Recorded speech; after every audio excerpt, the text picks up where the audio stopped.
Ah, another video. Yeah, okay. It's not a response video directly. So anyway, My Misery and Me is kind of a long video. Nice. Yeah, there's just millions of hours of this stuff. It just is kind of amazing. Anyway, he found some wacky guy, in his whole green thing here, and the bottom line is it's just another guy who, look, life is here, so it must be doing something. It must, it's got to be functional, right? The first molecule that replicated had to know what it was doing, or it wouldn't have done it, would it? Some kind of crap like that. It's just like, it's just this, find any justification for life. And basically the justification is, it was here first, your idea that it sucks came second, so it wins because it was here first. It's just something that's silly. It's sitting in a bigger chair than you, or whatever. Just no rationality at all. But anyway, so yeah, I thought I'd go find some of these crazy people. So I thought I would search on a crazy word like inmendham. You really can't do searches on screen names, unfortunately, because there's just so much crap in here, that YouTube throws in. So we'll just go to some of the crap and just see what happens real quick, or semi-quickly. So anyway, the first video comes up is Bill Gates, and it's not a sponsored video, so it did come up on the, it's not a recommended video, it's just so somehow it is relevant on the keyword inmendham, which is sort of interesting. So some guy called Billy Athens. We'll listen to a little bit of Bill Gates on euthanasia. See, there's no indication of inmendham here in the description or anything. Fora TV. Cool. The world is thinking. Yeah, I used to be subscribed to Fora, so maybe that's it. I don't know. The proportion of GDP that goes to healthcare, is that overallocated? Well, the U.S. spends 17% of GDP on healthcare, and you drop down to number 2, which is Switzerland at 12%. And so you say, well, hey, what do we get for that? Well, we do. Oh, he's such a nerd. Sorry, but man, get a corset too. He is a little tubby. But look at these hands. This hand jive is so important in life. You can read so much about people through these little handy things. It's just, he probably holds his penis like that. We get nothing. The health outcomes, which are complicated to compare, but the health outcomes are basically slightly worse, both in terms of averages and the inequity. Our bottom quartile is very ugly. Yeah, he's calling the bottom quartile ugly. Did you hear that? He's using some kind of U word against the bottom quartile. He's just analyzing the statistics, and the fact is that for all our healthcare spending, we don't live longer and we don't live healthier, and, it's caused by a lot of things, though, because we eat absolute shit in this country, so that's probably one of those reasons. Compared to all other rich countries, bottom quartile. Our upper quartile is somewhat better, but that's how you get the elitist. The upper quartile. The upper quartile. Oh. Inequity. So we're spending at a huge rate, which if it wasn't increasing faster than inflation, it's increasing as a percentage of the economy. Well, that's the funny part, right, too, is that a lot of this spending on health care, they don't, it depends on what part you're counting, right? The part the public is spending, and then there's the part that the rich people spend, when they get sick, like people like you, who have, 3 of their own private doctors, and if they get sick, they rent the whole floor of the hospital. Yeah, I wonder if they counted all that into the quartiling, what kind of facade or building of bullshit they would come up with. Then, okay, you can probably afford it, but as it continues to grow, it squeezes, unless people say, yes, I would like to be taxed a lot more, and most states have these super majorities that are... Newsflash, healthcare isn't paid for by the states, it's mandated by the feds. Required to do that, and it's not likely, and it's not clearly a good thing either. But as long as you're dealing with a finite amount, as the medical cost goes up, and that shows up both in state budgets as so-called state Medicaid spending, and it shows up in the federal budget as Medicare, and therefore... Yeah, that's right. The Medicaid obviously is the really desperately poor spending. Yeah, they dump that on the states. Of of Medicaid, it squeezes out everything else. So right now what you see is it's squeezing higher education. You're raising tuitions at the University of California as rapidly as they can, and so the access that used to be available to the middle class or whatever is just... yeah, right. Another pile of crap.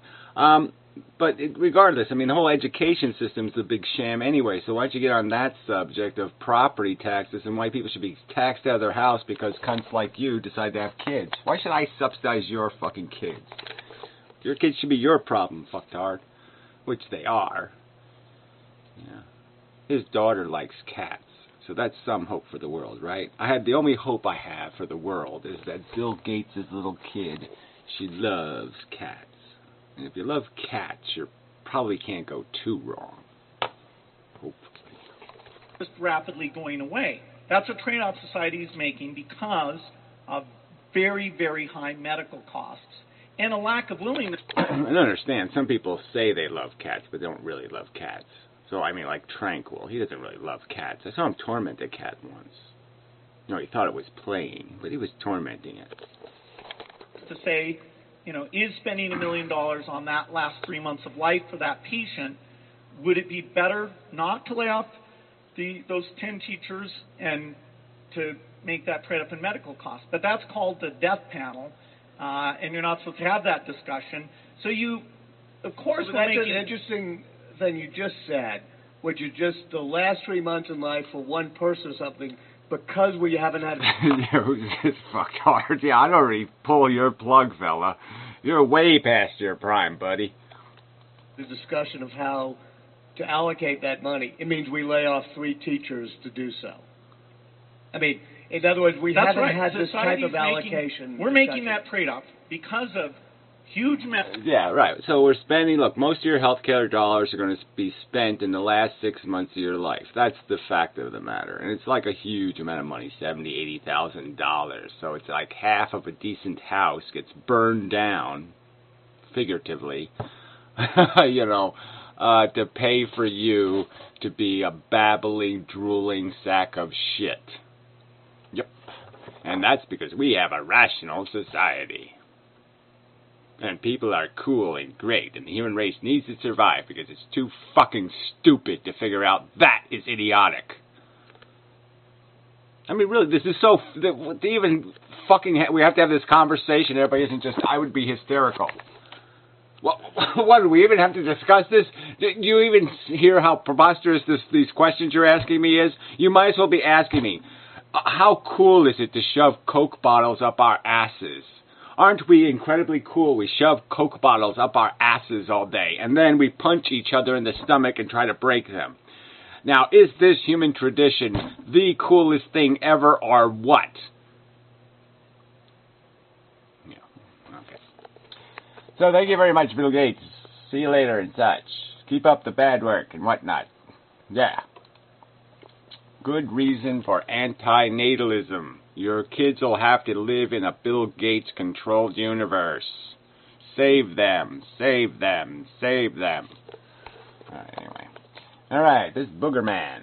He's picking his nose. Anyway, star of Sagittarius guy, complete lunatic. Really can't deal with him. Won't play his video because he's just too fucking weird. Sorry, just too fucking... He talks like he's got, like, whatever...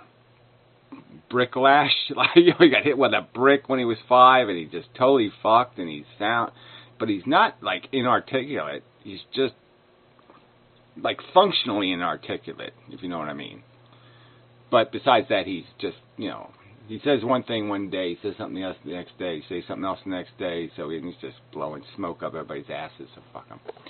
Useless sack of shit. Inmendham video, yay, well, fuck that. Inmendham video, yay, fuck that. Earl Portman video, yeah, oh, fuck that. Another one was, I'm sick of this drinking video bullshit. You know, all I'm proud of myself is I drink my beer by the quart. I'm a beer quart drinker. I'm up to a half gallon. Sometimes I grab that half gallon of beer and chug her down. Not cool. Drinking is, what are the guys? probably some sort of cliche for that, right? The poor man's religion. The really poor man's religion. If you can't afford a Bible, you gotta drink beers. Something like that. Alright, here's, I don't know what this kid's in here, but let's see. Via YouTube capture. Why is this indexed under inmendham? Let's see. I don't think we have a hope of finding a connection here. Spell it right now. Who are you? Who are you? Please tell me. Who are you? You spelled conscious wrong. You noob. My name is your conscience. You can call me Kara's conscience. Who the? Oh, and you can call me George, because when you were 6, I never told my you dad. called me George. I never called you George. Like, what the hell, man? Me. What the hell? What? Oh, I don't understand. Who are You you? did call me George. Cool. No, listen to me. He's like South African or something, so he speaks good English, which is really funny, right? I mean, it's such a pleasure. But anyway, he's doing a little joke video. It's a pretty good joke. He's talking to his conscience. Let's see how it ends. Well, we'll go all the way down here. See how it ends. It's a good joke video. I'm amazing. How can you be amazing? I'm T.Leader. How can I not be? Steve, like we haven't heard that one before. Wait, what? What? No, come back. I beg you, come. Oh, man. I can name him in my head. He's such an annoying prick. I'm coming for him, I'm coming for him. Annoying prick. Well, good thing you didn't use the N-word. Anyway, yeah, well, let's give this a like. I like it. Yeah, it's a good job. Good job, bud. I don't know why it's indexed under inmendham, though. It's just not there. Alright, here we go. Vocal thingy, fuck that. Itchy-brained goat. Oh, I don't know. Shall I bother? Okay, let's see what an itchy-brained goat is doing in here. Let's see, description. No description available. You can't see the tags anymore. That's the real problem. Oh, it's just an itchy-brained goat video. I don't think it's his brain that itches. I think it's his ear. It's an itchy-eared goat. Quite obviously, he's itching his ear. But okay, he's not very good at it, but he's trying his best. Okay. Alright, I'm not going to watch a half an hour of that. Alright, Brazil attempts to cut down the food waste. I ain't going to bother with that, whatever the hell it is. Jay's Garden. It's probably not any Jay I know. Fuck that too. What is this shit? Brett interview, 1993 Vienna. Fuck that, I don't know what that is. So here's the one, My Misery and Me. That's the guy he did. But he's an idiot. Amusing atheist. Who are you and why are you amazing? Amazing. Oh, amusing. The amusing atheist and why are you amazing? Oh, man, wordplay is just too idiotic. Alright, so that's it. And then we got housing crap. We got car crap. I don't know why that's here. These are sponsored videos, so fuck that shit. YouTube promoted videos. Hey, there we got a chick. Let's do the chick first, then we'll do zombie picture show, and then we'll call it a day. Let's see what this chick is going on about. She's got some looks to her. Got a look. How to deal with negative or jealous people. Life by Lori. Be kind to everyone you meet. Fighting a hard battle. John Watson. Hey, what's up? It's your girl, Lori Painter, and today's video, I am answering one of your questions wow. that has been I'm sent excited. to me. Okay. And here we go. I'm going to go ahead and jump into it. This person has asked, you like to be on top, or do you like the doggy thing, or, that's really... to remain anonymous. Doable. So, of course, I will totally honor that. All right. And here we go. Yeah. Dear Lori, thanks for your videos. I use them for my morning boost of positivity before I drive my daughter to school. Oh, ugh. Ew, lesbian talk. Ew. You're great. Awesome. I was watching your videos on embracing your beauty, which, by the way... Embracing your beauty? Oh, come on. I can't take any more of this.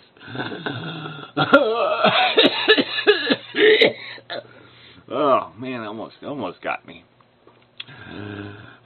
I mean, there's that whole brain rot thing. The whole thing just starts to shatter. Embracing your beauty. These are human beings. Embrace your beauty. Blow out your brains immediately. That's what I'm hearing. Yes, I will. I must find the bullet to eat. Hello, everyone. This is a video response to Hitler Day 71 and inmendham as well on objective morality. Very good. Morality challenge. Very excellent. Fantastic. Given by Hitler Day. Great. 71. Fantastic. Well, let's go. Anyway. I'm ready. Can there be I'm objective morality? here. Is there such a thing as Yes, objective I'm here, morality? waiting. Yeah. Objective morality screams what? sort of this. Let's see. Sort of efficiency is a crazy idea. Religious. Right. Okay. So car efficiency is a religious idea. We have no business judging cars and figuring out whether they efficiently consume gasoline. That's religious mumbo jumbo. Just love your car. Don't judge your car. Judgment is crazy talk. Yeah, that's the religious thing, right? So when you judge life, that's being religious. Do you get the irony of this? That passing judgment is the religious idea, okay? But pretending it doesn't need to be judged or is above judgment. Life is above judgment. yeah, right. That's not a religious idea. No, I think when you say that life is life, that's like saying God is God. That's what that is. So I think we know who the religious fucktard is. Approach. It screams theism. Can there be such a thing as Well, let's see you prove that logically. It's your logical argument explaining how it screams theism to rationally say we are engaged in activities that have outcomes, and those outcomes can be favorable to the sentient organisms or unfavorable. Let's see you unprove that. Objective morality. Now, first, I want to respond to inmendham, his contentions on his video, Objective Morality. He had 11 contentions, I think, on his video. Premises, if you will. His first premise is that the universe is composed of energetic substance confined by crude physical laws and properties and was not created by anything reasonably called intelligent. I would like to agree with that, but I do have a problem with assigning value to intelligence or non-intelligence. Oh, man, well, you're really going to get into trouble there. I just don't know how the fuck you could possibly do that.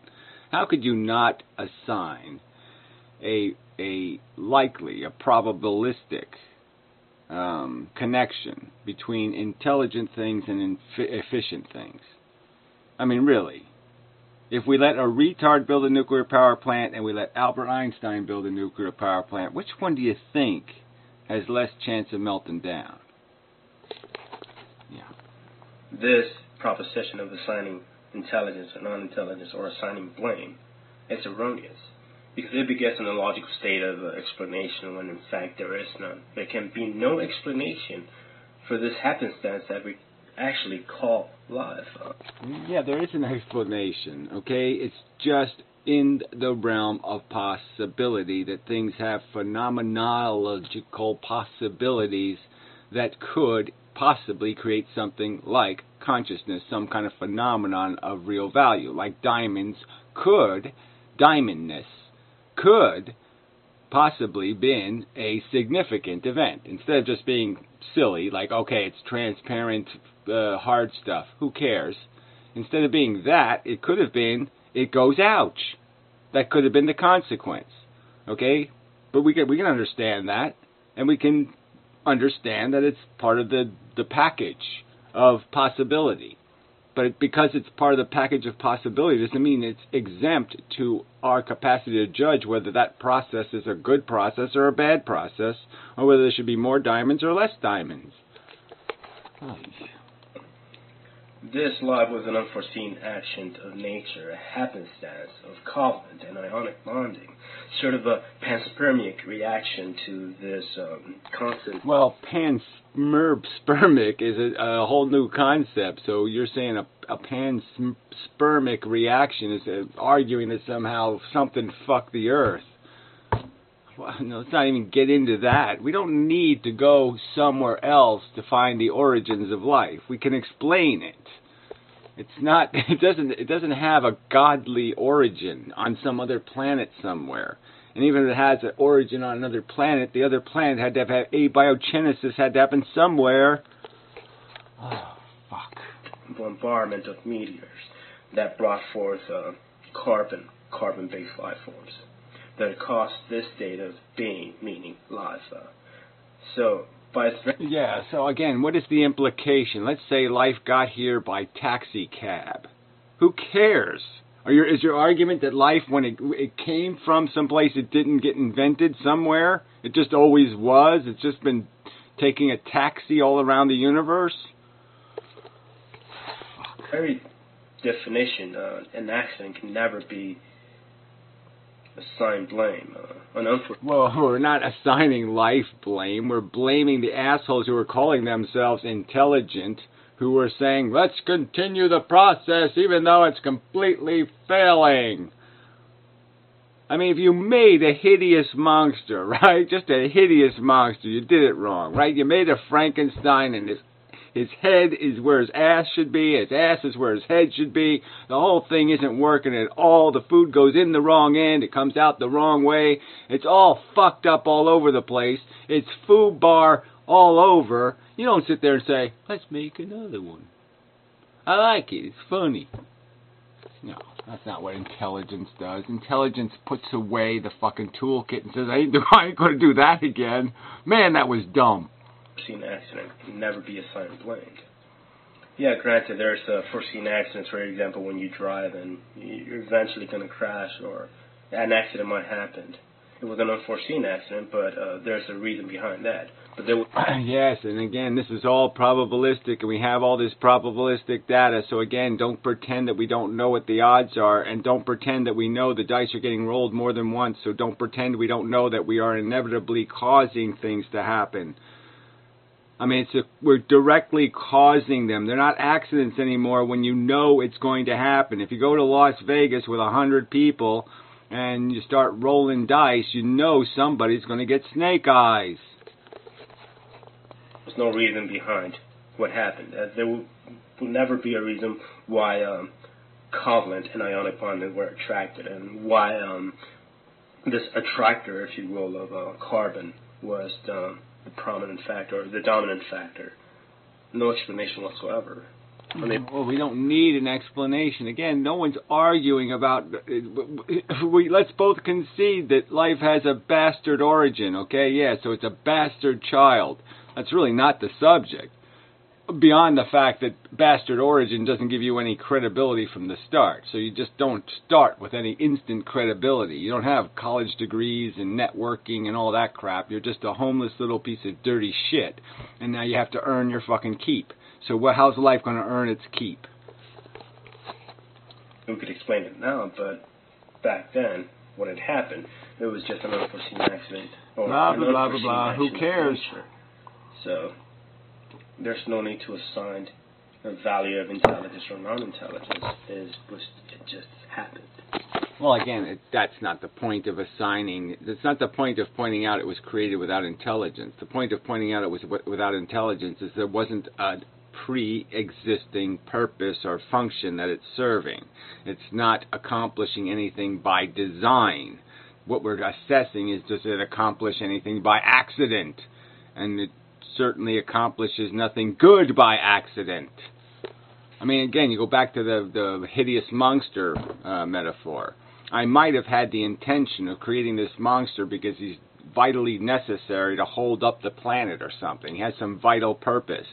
So then, all of a sudden, it really doesn't matter if his head's in the wrong place and his ass is in the wrong place and all that shit, because if he can still hold up the earth, then okay, he's validated because he's doing something necessary to some other condition.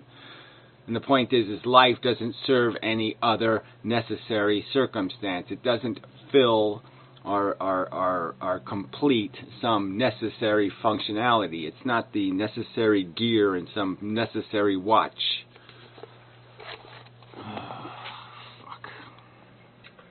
The second contention is morality describes the obligation to maximize utilization of valued commodities, or the obligation to minimize the waste of value.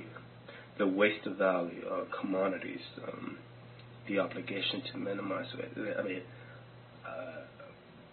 agreed, but this describes not a sort of morality. This describes sort of ethical economic theory. Oh, come on. Yeah, ethical economic theory. So what? You're gonna just play grotesque semantics games. I'm not the one choosing to use a word like morality, okay? But that's the word people like to use.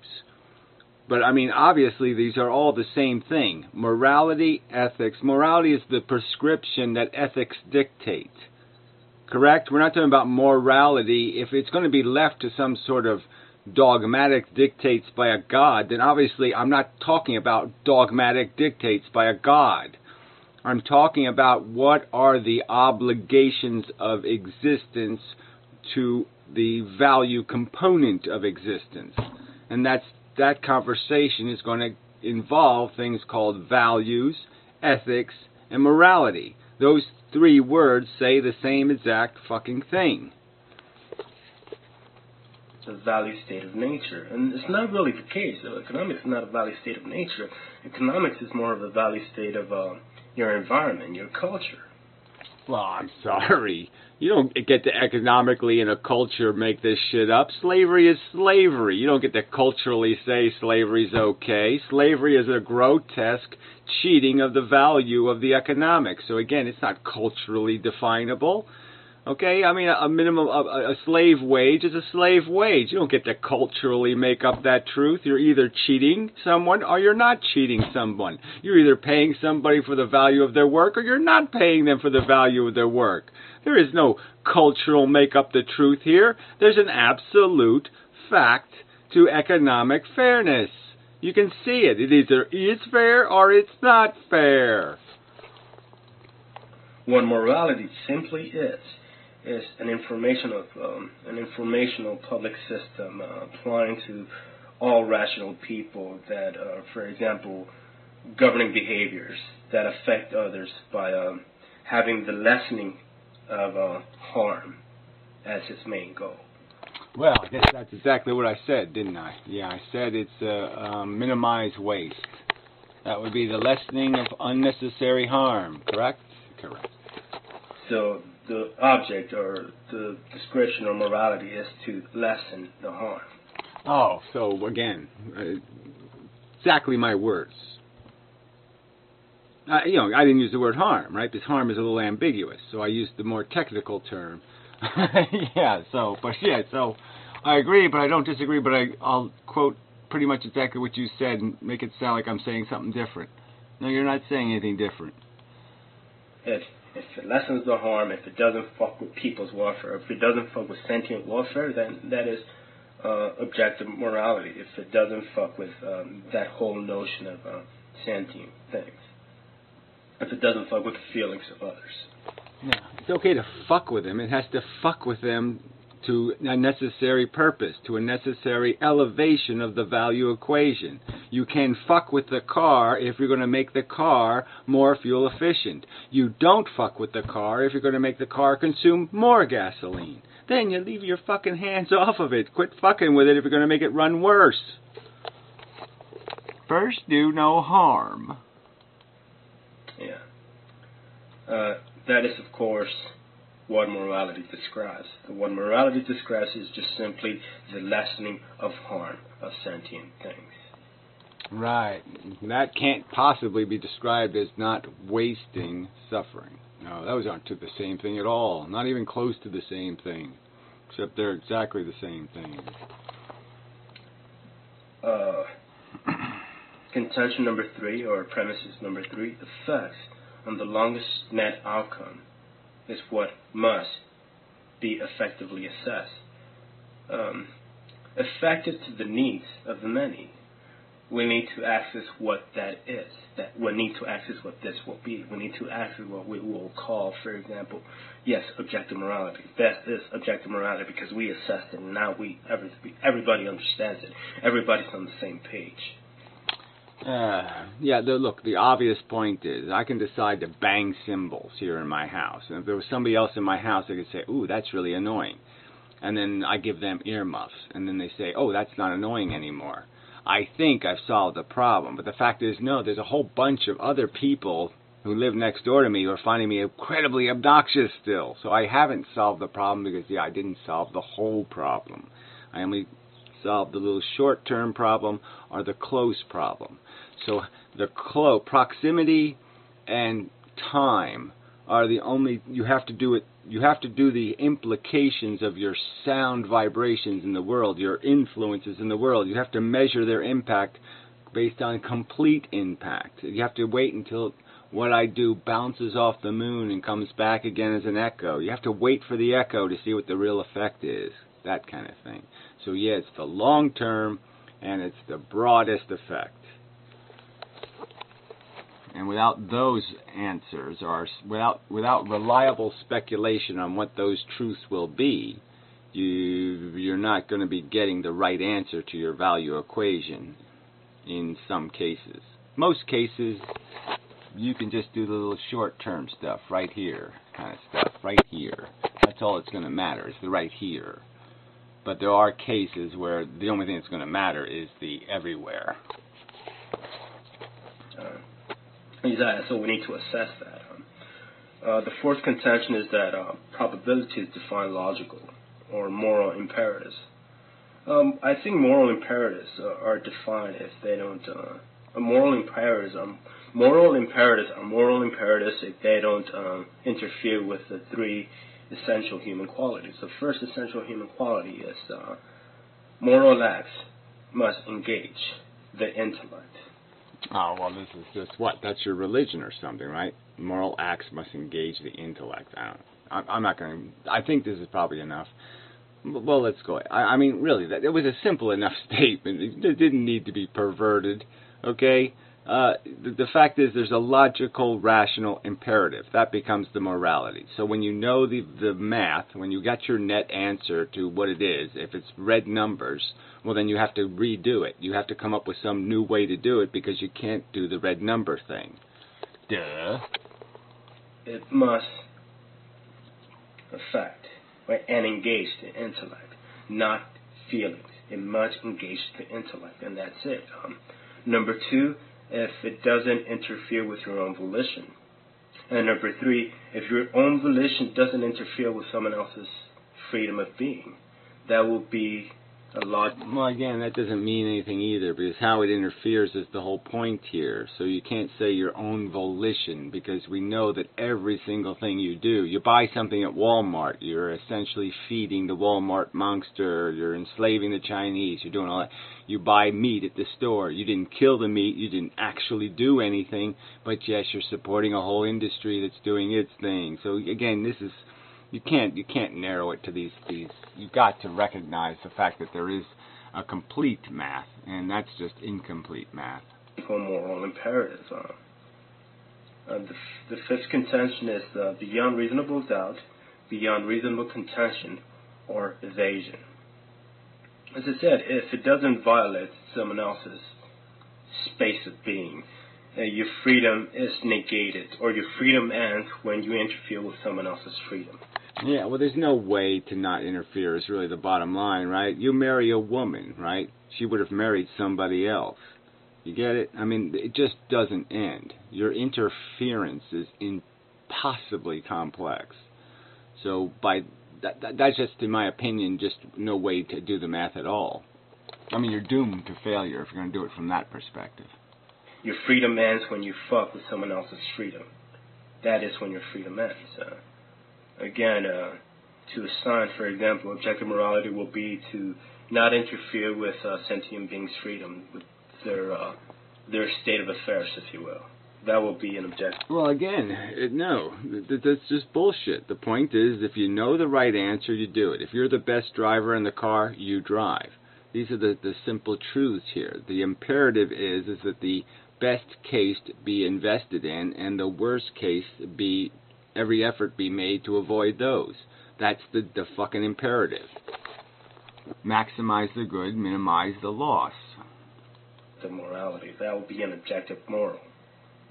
Your sixth premises was I mean, based on probability, right? That was the premise. The premise was the probabilities dictate what is logically the obligation. So if you have a 1 in 10 chance over here of getting whatever 6 points, and you have a 1 in 5 chance over here of getting 6 points, if there's a 1 in 10 chance of complete disaster over here, and there's no chance of complete disaster over here, I'm just saying by calculation you have to take this choice. This is the choice, okay? It's got minimum risk to downside risk and maximum upside potential. So this is the one you do. That's the moral imperative. Do the right thing. Do the thing that has the least risk and the highest potential for gain.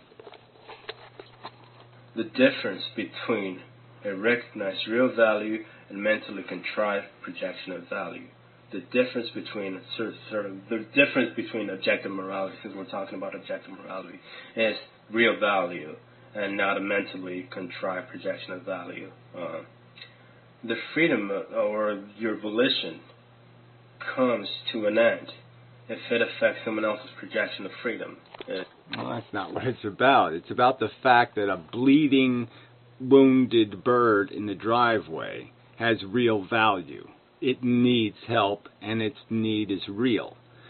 The idea that the Cheeto needs to be eaten, that you need to go get the Cheeto and eat the Cheeto, that's a projection of value. That need only exists in your head. It doesn't exist in the world. The Cheeto doesn't need to be eaten.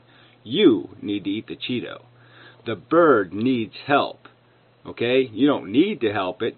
You might not feel the need to help it. You might not feel any motivation to help it, but the fact is the bird needs your help. That's the difference. One thing needs the value recognition. One thing, you make it valuable even though it's a piece of shit, like pussy and stuff. If it doesn't interfere with the moral imperative state of others, of other beings, that's when a real value states. Well, so again, that had nothing to do with my premise. All right, my premise had nothing to do with the negotiations between human beings or whether you're interfering with somebody. It has to do with things that have real value, that scream for attention, that need attention because of their properties. Injured bird, it's the bird's properties, and things that have no intrinsic value like boob, okay, and its properties, none of its properties are I need biting. But yet somehow I'm going to feel that it needs biting. That's the problem. That's the subject. That's the fucking what the premise is saying. There's projected value and there's real value. They're not the same thing. The seventh premise is to be value relevant. Something must affect the experimental welfare of a feeling entity. Experiential, that should have been, but whatever. I might have spelled it wrong. Yeah. Increase or decrease comfort. On moral objectives, or a moral objective, it's a moral objective regardless of feelings, of states of being. And I hate when people... Well, whatever. You can hate it all you want, but I'm sorry. The only thing that makes something valuable is because you're going to take something from a negative state and rise it to a positive state. You're going to make somebody happy or you're going to make somebody not suffer. But that's it. There's no other way for something out there in the universe to have meaning. The only way you derive meaning is you have to impact a sentience. You have to put a little smile on their face. Anyone gets feelings in the way. If we want to equate or inquire about feelings, might as well just adopt bullshit philosophies as utilitarianism, virtue asceticism, normative aestheticism, and the very offensive hedonism. The greatest amount of pleasure for the greatest amount of people is a real value. Now, fuck that. Well, again, straw man much, like I said, I mean, really, you can't be throwing all those things into the same category and say, that's all the same stuff. Science, religion, all the same. No, that's bullshit, fella. Doesn't make sense. The eighth premise is aesthetics is a projection of value and not a recognition of value. No. Aesthetics is the recognition of value and not a sentiment of its value. Finality will be a recognition that will project its subjective worth value. Yeah, whatever that is, right? So he's saying that because you think boobs are cool, hot, interesting, beautiful, then they are.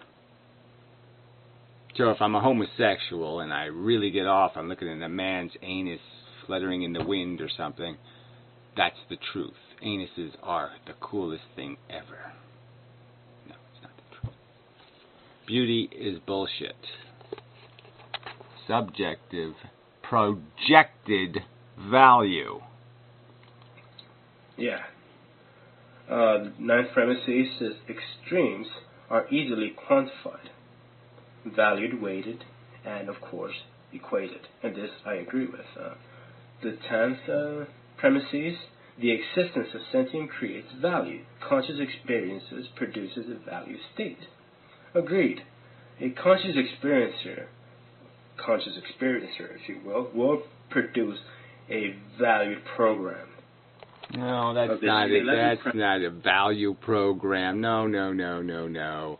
They will have a state of value. They will be running in it constantly. Every 5 minutes you could measure their conscious state, and it can go big bars, little bar, big bar, little bar of value. Premises is the hypothesis theory. All conscious states are relative degrees of a negative state. This, of course, breeds a lot of David Benatar. I'm not saying that he got it from there. I'm not saying that. But I read... Yeah, well, obviously I didn't, because I was talking about the zero-sum game long before I even heard of his name. And that's just a YouTube historical fact. David Benatar, and he believes that there's only negative degrees of state, from the least pleasant to the more pleasant. And that is, of course, just a negative scale. Well, you did it backwards, so you didn't really point out the negative scale. There's less harm and more harm. So it's all degrees of harm. It's erroneous to say so. It should be from 10 the most pleasant. No, you're happiest when you're relieved of negatives. So if I take away, that's all that, look, if I gave you $1 million, it would make you happy. Why? Oh, because it gets rid of all your problems. It solves a big, huge, giant pile of your frozen inaccessibility problems. It basically pulls you out of the wheelchair and lets you walk again. You're out of debt, you get the chicks. I mean, everything that was closed off to you is now opened up to you. That's why the money makes you happy, is because it basically took the chains that you don't really see that are all over you, and it just snip, broke all the chains, and you're now liberated. Okay, so that's why money is fun, is because money is liberating. Burden removal, that's what money's good for. Burden removal. That's what orgasms are. Burden removal. To 10 being the next, from positive 10 to negative 10. Negative 10 being the most extreme suffering you will ever experience in, I don't know, positive 10 to... No, 0. You're just not getting how it works. 0. 0 is the best you'll ever feel. It's when you get right to the 0 and you remove all the limitations, all the burdens, all the frustrations, all the tensions, all the gravity itself pressing down on you is released, and that is your best euphoria. Euphoria is merely being liberated from the burdens of fucking conscious existence that you have grown accustomed to and tolerant of, and you don't even realize how much bullshit you're dragging with you through every day of your fucking putrid life. Kind of thing. And of course, it has to be valued. It has to be weight the real point. Oh shit! I just fucked it up. Anyway, the point is you're not even supposed to be arguing that crap anyway. That final point was just put on there that ultimately this is where it's all going to lead anyway. But don't get to this thing because that doesn't have anything to do with objective morality. The subject of objective morality is these 10 premises, not that last conclusion. But whatever. Intelligence is our greatest genetic. What do you call it? Greatest genetic inheritance. Yeah, that's a good word. No, it isn't. It really isn't. Okay, look, we inherited this intelligence because it was a good scheming tool. Okay, it just like it made whales, like say killer whales, and you watch them kill a seal, and so they have intelligence. They intelligently scheme, okay, to knock this poor seal off its ice floe so they can rip its skin off and go chomp, chomp, chomp, yum, yum, yum. And so that's what intelligence exists for. That's why nature gave it to us. It's because it's a malicious tool, not something else. It makes us more maniacal in our taking from the world and in the selfish production of our DNA molecule. Again, selfish production of our DNA molecule. Selfish, racist, familyist, nepotistic, nationalistic replication of our kind. That's what intelligence exists to do. Now, obviously, we can do better than that with intelligence, and that's the trick. The intelligence itself can own itself. Isn't that neat? Intelligence can actually own our brain. It can invade our brain and own us instead of us owning it. Instead of the ape being in control of the intelligence can say, fuck you, ape. You're a retard. Sit in the corner, I'm not giving you any bananas. It's our greatest genetic inheritance. I mean, that was really good. I mean, that was just another great inmendham moment, wasn't it? I mean, wasn't that a great analogy for what's happened here on planet Earth? I mean, that was fucking great. I mean, I should get something. I should get a little fucking gold star or something. I should get a piece of candy. I should get something for that. Except all this fucking grief I get from you assholes. I mean, that was a fucking brilliant explanation of what the fuck is happening here. We're sitting here as dumb animals built by this stupid, insidious molecule to be these fucking gladiator machines. And here, as we glean information for our weapon, our spear-throwing mechanics, the spear thrower actually says, it actually figures out, wait a minute, I should throw the spear at this motherfucker throwing the spears. It actually becomes smarter than us, and it tells us, fuck, it points the spear at us and says, fuck you, cunt, and your selfish bullshit. I'm smarter than you. I'm Mr. fucking Spock now. Yeah, I was just a spear thrower at first, but I'm Mr. fucking Spock now, and I'm gonna punch you in the fucking head if you don't fucking grow up and be an adult here and play this game right. Because I can see you're playing it as a little selfish, petty, weaselly piece of crap. So the spear thrower, the arm, now becomes the fucking strength. It becomes the owner of the goddamn machine, and it tells the machine, do as I say, or I'm going to shove this spear right through your fucking head, you cunt. Yeah, anyway, that was pretty good. Morality is independent of religion. Blah, blah, blah, blah, just blah, like blah, blah. freaking economics is just Blah, blah, dependent blah, blah, blah, blah, blah, on blah. this environment. What does this have to dependent do on with anything? culture. Nothing. Just take a look at the first monotheist religion. Blah, blah, blah, blah, blah, blah, blah, blah, blah, blah, blah. Zoroaster. That's all right. Look, that was one of the premises, all right? This conversation is not about religion, okay? Religion's not on the table. Religion is fucked-hearted. We can both agree on that. Doesn't have anything to do with objective morality. Fuck the religious bullshit. It's not the subject. Oh, shit. Well, it didn't die. It just became more silent. But anyway, our intelligence is under strong genetic control. So, well, that's just nonsense. There's no genetic control. It's just the opposite. We have escaped genetic control. Condom. Newsflash. We are no longer under the control of the DNA molecule. That's the whole game we're playing. We're playing something called civilization, which means now we can impose fairness. Now we can impose logic. Now we can impose all these good things that nature didn't want us to have. I mean, fuck. This is stupid. That is very... Nature, morality is an innate part of our psychology. Well, whatever. Our psychology, again, doesn't own us now. Our knowledge does. That's the whole fucking point. Now, Furthermore, the orbital frontal area is where all the morality programs are run. Oh, I'm not even going to bother anymore. This is just silly. Morality programs. No, again, information. You learn what fairness is by analyzing and by just doing game theory. It explains it right to you. You just open your eyes, you say, where am I? Oh, I'm on a board. It has squares. It has other players. Well, let me rise above it a little bit, take a look at it, and see what the game is. And that's all we had to do. We just rise above it and say, oh, this is the game. These things all feel. Some of these things think they're worth 3 times what these other things are. Well, that's sort of bullshit. They're not worth 3 times. You figure out what the game is, and you say, well, what's fairness here? How do we decide who gets thrown off the board? And how do we decide how they get thrown off the board? Because this seems like the only thing that happens in this stupid game is things get thrown off the fucking board. And the only thing to decide, really, is who and how. There. That's morality. Who, how. That's morality. Right? And ultimately, what rational people will say is, why are you playing this game? And then you say, oh, yeah, there really isn't a reason, is there? No, let's quit playing. It's stupid. Let's quit making pieces so they can get thrown off a board. How and why. Yeah, fuck the how and why. Fuck getting thrown off the board. Fuck putting them on the board. Duh. Not complicated.